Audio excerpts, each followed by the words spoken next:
to the American dream. I'm the first child of an immigrant ever elected Attorney General of Virginia. And I've said before, if your family came to this country seeking hope and opportunity, there's a good chance your family is a lot like my family. It means that I also recognize, as a child of an immigrant, the immigrant story.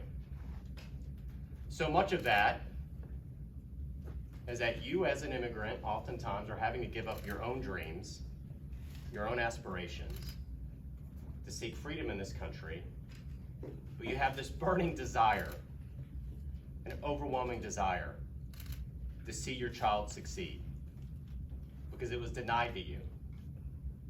Sometimes because of your religion, your faith, or sometimes just because of who you are.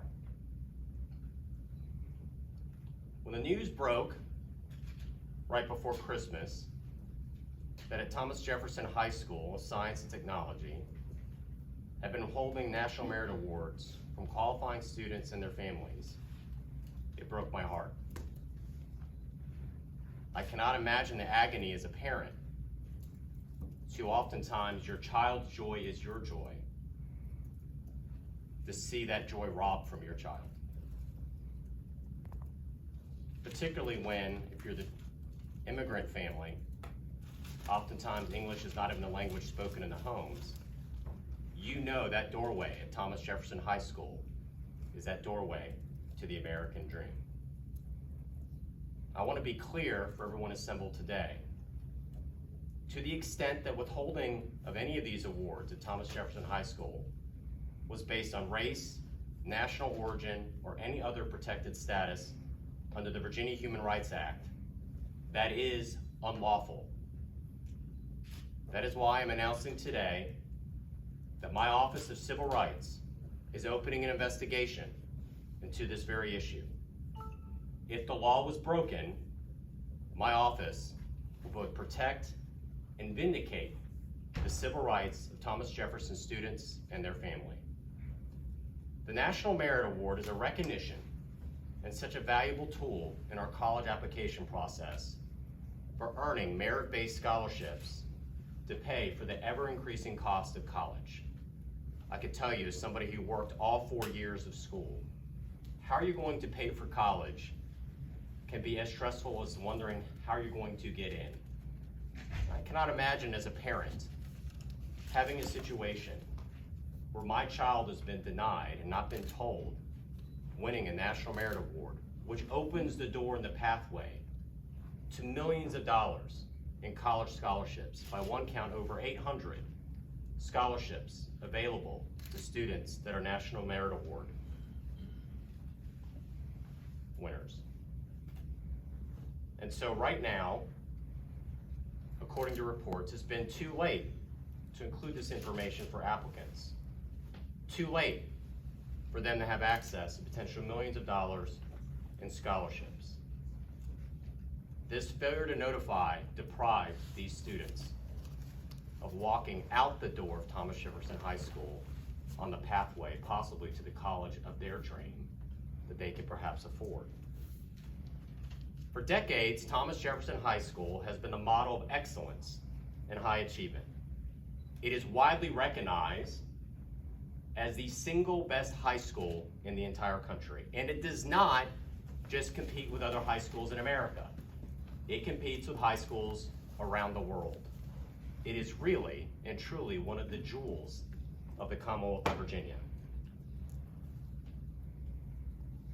The idea at Thomas Jefferson High School is to have the most talented high schoolers and provide them with the opportunity to further refine their skills in science and technology and excel. Sadly today, our announcement is not just on the National Merit Award. It's also the change to Thomas Jefferson's admissions policy that has undermined the excellence in favor of a system engineered to achieve the school system of preferred balances on the races rather than actual racial equality. And instead of equality of opportunity, it's instead equality of outcomes. The controversial admission policies at Thomas Jefferson which have significantly decreased the amount of Asian American students enrolled in recent years, is another example of students being treated differently because of their ethnicity and race.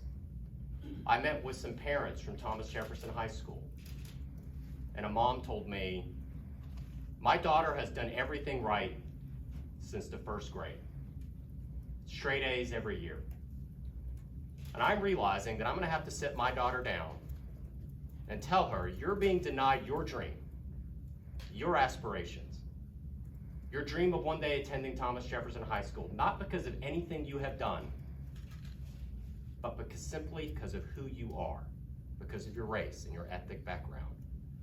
Every American, every Virginian should be outraged that a child in Virginia today is being denied their dreams because of their racial background. Period.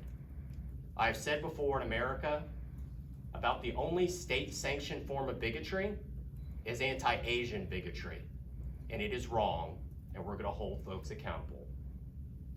That's why I'm also announcing today an investigation from my Office of Civil Rights into Thomas Jefferson's admissions policy, using race, national origin, or any other protected class under Virginia's Human Rights Act as a factor to determine admission to one of our top high schools is wrong and is unjust.